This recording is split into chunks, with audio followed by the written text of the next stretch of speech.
ആന്തനത്തിന്റെ ഇന്നത്തെ എപ്പിസോഡിലേക്ക് എല്ലാവർക്കും സ്വാഗതം. അങ്ങനെ മീനാക്ഷിനെ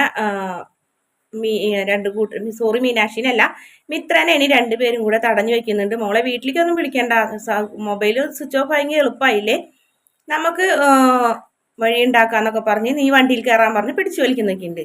എന്നെ വിടടാന്നൊക്കെ പറഞ്ഞെങ്കിലും കൂടി അവർ വിടുന്നില്ല. രണ്ട് ഗുണ്ടകൾ ആയിരുന്നു. ആ സമയത്ത് പെട്ടെന്നൊരു വാഹനത്തിന്റെ ലൈറ്റ് കണ്ടപ്പോൾ അവരവിടെ മിത്രനെ അവിടെ ഇട്ടിട്ട് ഓടുന്നുണ്ട്. ബാലനായിരുന്നു വന്നത്.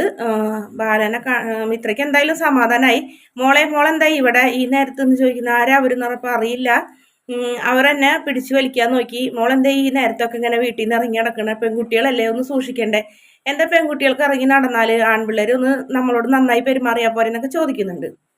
നിന്റെ അച്ഛനും അമ്മമാരെ കാര്യം പോട്ടെ, നിന്റെ മുത്തശ്ശി നിന്നോട് ഇങ്ങനത്തെ കാര്യങ്ങളൊന്നും പറഞ്ഞു തന്നല്ലേ നിന്നെ പഠിപ്പിച്ചത്, പുറത്തൊക്കെ ഇറങ്ങുമ്പോൾ സൂക്ഷിക്കണം എന്നൊക്കെ പറഞ്ഞിട്ടില്ലേ എന്നൊക്കെ ചോദിക്കുന്നുണ്ട്.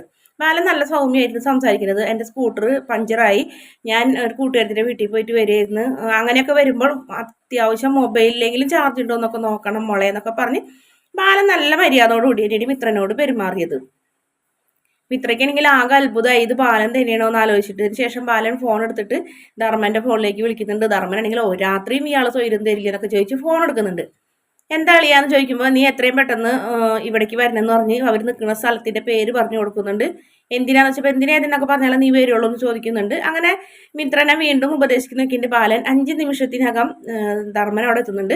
ഒരു അത്യാവശ്യത്തിന് വിളിച്ചാൽ വരുന്ന പോലെ ഉണ്ടാവും വരുന്നതെന്ന് ചോദിച്ചപ്പോൾ ഞാൻ പറന്നു അളിയാ വന്നത്, പറന്നു വന്നിട്ട് എന്തെങ്കിലും സംഭവിച്ചാൽ ആരോട് ചോദിക്കോടാന്ന് ചോദിച്ചിട്ട് അതിനും വഴക്ക് പറയും. അപ്പം അപ്പോഴത്തിനും മിത്രനെ കാണുന്നുണ്ട്. മിത്രനോട് ചോദിക്കുന്നുണ്ട് ധർമ്മൻ നീ എന്താടി ഇവിടെ ഈ നേരത്തെന്ന് ചോദിച്ചപ്പോൾ ഞാൻ കൂട്ടുകാരുടെ വീട്ടിൽ പോയിട്ടാണ് വണ്ടി പഞ്ചറായി എന്നൊക്കെ പറഞ്ഞ്. അതിനുശേഷം ബാലൻ പറയുന്നുണ്ട് നീ മോളെ വീട്ടിൽ കൊണ്ടാക്ക്, എന്നിട്ട് വണ്ടി നന്നാക്കാനുള്ള കാര്യങ്ങളൊക്കെ ചെയ്യും, ഞാൻ പോണെന്ന് പറഞ്ഞ് ബാലൻ പോകുന്നുണ്ട്. അപ്പം മിത്രയ്ക്ക് അത്ഭുതമാവും. മിത്ര പറയുന്നുണ്ട് ഞാൻ അങ്കിള് സഹായിക്കുന്നു വിചാരിച്ചതല്ല, ബാലനങ്കിളിനെ കണ്ടപ്പോഴാണ് എന്നെ ഉപദ്രവിക്കാൻ വന്ന രണ്ടാവന്മാർ ഇട്ടിട്ട് പോയതൊക്കെ പറഞ്ഞപ്പോൾ ബാലേട്ടൻ അളിയൻ അങ്ങനെയാണ്, നിന്റെ അച്ഛന്മാരോട് ദേഷ്യം, അച്ഛനോട് പാപ്പനോട് ചെറിയച്ഛനോട് ദേഷ്യം ഉണ്ടെങ്കിലും നിങ്ങളൊക്കെ ആൾക്ക് വലിയ കാര്യമാണെന്നൊക്കെ പറഞ്ഞ് നല്ല കാര്യങ്ങൾ മാത്രമാണ് പറഞ്ഞു കൊടുക്കുന്നത്. പിന്നെ കാണിക്കുന്നത് ആര്യനും ആകാശും കൂടെ റൂമിൽ കിടക്കുന്ന ആ സമയത്ത് വീണ്ടും ആകാശിന്റെ ഫോൺ ബെല്ലടിക്കുന്നുണ്ട്. മീനാക്ഷിന് ആദ്യം ഫുൾ റിങ് അടിച്ചിട്ടും ആകാശ് പേടിച്ചിട്ട് ഫോൺ എടുക്കില്ല. രണ്ടാമത് ആര്യൻ ദേഷ്യപ്പെട്ട് ഒരു പെൺകുട്ടിക്ക് മനസ്സ് കൊടുത്തിട്ട് ഫോൺ സ്വിച്ച് ഓഫ് ചെയ്തേക്കരുത് തെണ്ടിത്തരം എന്നൊക്കെ പറഞ്ഞ് ആര്യൻ തന്നെ ഫോൺ ഓൺ ചെയ്യും. പിന്നെ കേൾക്കണത് അവിടെ നിന്ന് നല്ല ചെവി പൊട്ടുന്നൊരു ചീത്തയാണ് കേൾക്കണത്. നീ എന്താടാ ഫോൺ എടുക്കാത്ത, നിനക്കെല്ലാം തമാശയാണ് അങ്ങനെയാണ് ഇങ്ങനെയെന്നൊക്കെ പറഞ്ഞ് ഒരുപാട് വഴക്കൊക്കെ പറയുന്നുണ്ട്. മീനാക്ഷി ഇനി നീ എന്നെ വിളിക്കണ്ട, നമ്മളെ ബന്ധം ഇവിടെ അവസാനിച്ചതൊക്കെ പറഞ്ഞ് മീനാക്ഷി ഫോൺ കട്ട് ചെയ്യും. പിന്നീട് ആര്യനോട് പറയുന്നുണ്ട് എനിക്ക് പേടിയുണ്ട് അച്ഛനോട് പറയാൻ, അച്ഛനെ എതിർത്ത് എനിക്ക് കല്യാണം കഴിക്കാനും പേടി, എനിക്ക് മീനാക്ഷിനെ വേണം. ഇങ്ങനെ രണ്ട് വെള്ളത്തിലും കാലിട്ട് തന്നെ ആനന്ദ് നിൽക്കണം, അങ്ങോട്ടും ഇല്ല ഇങ്ങോട്ടും ഇല്ലാത്ത രീതിയിൽ.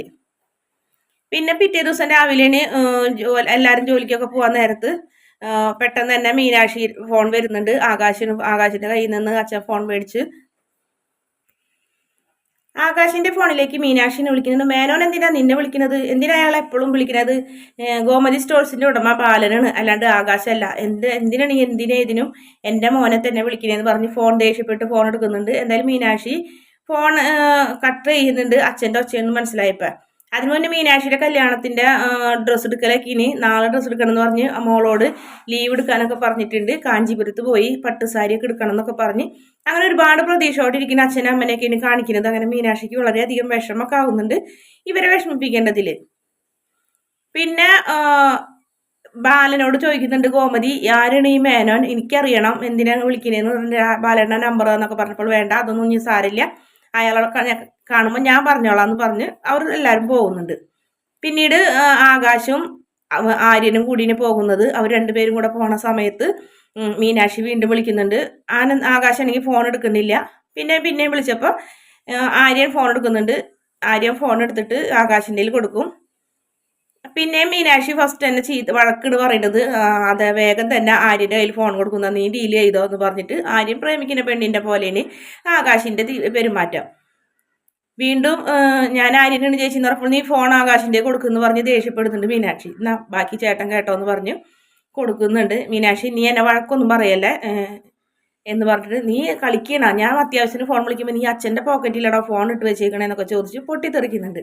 നീ 10 മിനിറ്റിനുള്ളിൽ എവിടെയാണെങ്കിലും ബസ് സ്റ്റോപ്പിലേക്ക് എത്തണം, നീ വന്നില്ലാത്ത പക്ഷം നീ എവിടെയാണ് അവിടെ വന്ന് നിന്റെ കുരക്കിന് ഞാൻ പിടിക്കുന്നൊക്കെ പറയുന്നുണ്ട്. അത് കേൾക്കുമ്പോൾ വേണ്ട ഞാൻ വരാം എന്തായാലും വന്ന് പെട്ടെന്ന് തന്നെ വരാമെന്ന് പറയുന്നുണ്ട്. അങ്ങനെ ബസ് സ്റ്റോപ്പിൽ നിന്ന് രണ്ടുപേരും കൂടെ ബസ് സ്റ്റോപ്പിലേക്ക് പോകുന്നുണ്ട്. പോണേക്കാൾ മുന്നേ ആര്യം പറയുന്നുണ്ട് ഞാനിവിടെ നിൽക്കുന്നില്ല, ഞാൻ പോകാമെന്ന് പറഞ്ഞപ്പോൾ വേണ്ട നീ ഇവിടെ തന്നെ നിൽക്ക്, പോയാൽ ശരിയാവില്ല എന്ന് പറയുന്നു. അതൊന്നും സാരില്ല ചേട്ടാ, ഞാൻ പോകാൻ ചേട്ടൻ ഒരു ഓട്ടോറിക്ഷ വിളിച്ച് വന്നാൽ മതി എന്ന് പറഞ്ഞപ്പോൾ വേണ്ടടാ നീ ഇവിടെ തന്നെ നിന്നാൽ മതി, അപ്പോൾ ഒരു 10 മിനിറ്റ് എന്ന് പറഞ്ഞ് ആകാശ് വേഗം മീനാക്ഷിയുടെ അടുത്തേക്ക് ചെന്ന് ആദ്യമേ തന്നെ പറയുന്നുണ്ട് ഇതൊരു ബസ് സ്റ്റോപ്പിന് ദൈവത്തെ ഓർത്ത് നാണം കെടുത്തരുതെന്ന് പറയുന്നു. പിന്നെ അല്ലാണ്ട് ഞാൻ എന്താ പറയേണ്ടത്, എൻ്റെ വീട്ടിൽ കല്യാണ സാരി എടുക്കാൻ വരാൻ തീരുമാനമായി, നിനക്ക് എന്നെ വേണ്ടേ, നീ എന്നെ കല്യാണം കഴിക്കാൻ വേണ്ടി സ്നേഹിച്ചതല്ലേ എന്നൊക്കെ ചോദിക്കുന്നുണ്ട്.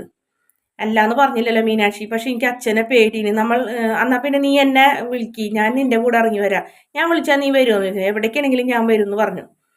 പക്ഷെ നമ്മൾ എവിടേക്ക് പോകും എന്ന് പറഞ്ഞപ്പോൾ നിന്റെ വീട്ടിലേക്ക്, എൻ്റെ വീട്ടിലേക്കോ എന്ന് പറഞ്ഞേ. പിന്നെ ഞാൻ എന്ത് ചെയ്യോടാന്ന് ചോദിക്കുന്നുണ്ട്. എന്തായാലും എന്തെങ്കിലും ഒരു വഴി ഇന്ന് വൈകുന്നേരത്തിനുള്ളിൽ ഞാൻ കാണാം, നീ സമാധാനമായിട്ട് പോകാൻ പറഞ്ഞ് മീനാക്ഷിനെ സമാധാനിപ്പിച്ച് വിടുന്നുണ്ട് ആകാശ്. അതിനുശേഷം ആര്യൻ ചോദിക്കുന്നുണ്ട് ചേട്ടൻ എന്ത് വഴി വൈകുന്നേരത്തിനുള്ളിൽ കണ്ടേക്കണേന്ന് ചോദിച്ചപ്പോൾ എനിക്കൊന്നും അറിയില്ല, എന്ത് ചെയ്യണ്ടേന്നൊരു തീരുമാനവും ആവുന്നില്ല, അവളാണെങ്കിൽ എന്നെ വിടാൻ ഉദ്ദേശിക്കുന്നില്ല, അവൾ ഉപേക്ഷിക്കാൻ എനിക്ക് മനസ്സ് വരുന്നില്ലടാ എന്നൊക്കെ പറഞ്ഞ് വിഷമിക്കുന്നുണ്ട്. എന്തായാലും നമുക്കൊരു കാര്യം ചെയ്യാം, ചേച്ചിനെ പോയി കാണാം, അനുജ ചേച്ചിനെ പോയി കണ്ടിട്ട് ചേച്ചിനോടും അളിയനോടും അച്ഛനോട് കാര്യം അവതരിപ്പിക്കാൻ പറയാം. അളിയനാണെങ്കിൽ അച്ഛനോട് നല്ല ബഹുമാനമാണ്, അങ്ങോട്ടും ഇങ്ങോട്ടും നല്ല ബഹുമാനമാണ്, അതുകൊണ്ട് അളിയൻ പറഞ്ഞ കാര്യം നടക്കുമോ, നടക്കും, നമുക്ക് അങ്ങോട്ട് പോവാന്ന് പറയുന്നുണ്ട്.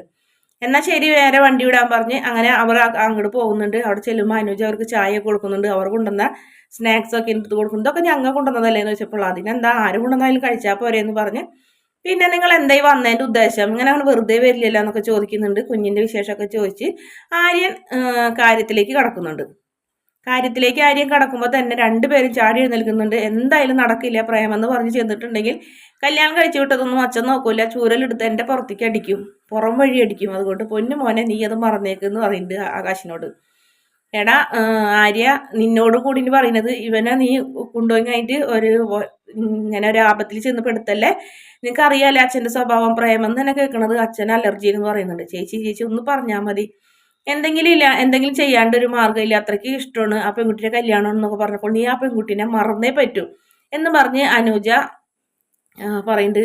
മറക്കാൻ പറഞ്ഞ് അനുജയുടെ കയ്യിൽ ചേച്ചിയുടെ കയ്യിൽ അടിച്ച് സത്യം ചെയ്യാൻ പറയുന്നുണ്ട്. ആകാശം ആകെ വിഷമിച്ച് നിൽക്കുമ്പോൾ ആര്യം പറയുന്നുണ്ട് വേണ്ട കല്യാണം കഴിക്കുന്നില്ല എന്ന് വാക്ക് തന്നാ പോരേന്ന് ചോദിക്കുന്നുണ്ട്. കല്യാണം കഴിക്കേണ്ട പോരേന്ന് വെച്ച് പറഞ്ഞ് നീ മിണ്ടാണ്ടിക്കടാ, ഇത് ഇവന്റെ കാര്യമാണ്, നിന്റെ ഭാവിയുടെ കാര്യം കേട്ടാ, അച്ഛനും അമ്മയും പറയുന്ന പെൺകുട്ടീനെ നീ കല്യാണം കഴിക്കുള്ളൂ എന്ന് എനിക്ക് വാക്ക് താടാ, അല്ലെങ്കിൽ ഞാൻ ഇപ്പൊ വിളിച്ച അച്ഛനോട് ഈ വിവരങ്ങളൊക്കെ പറയുന്നു പറഞ്ഞിട്ടുണ്ട്.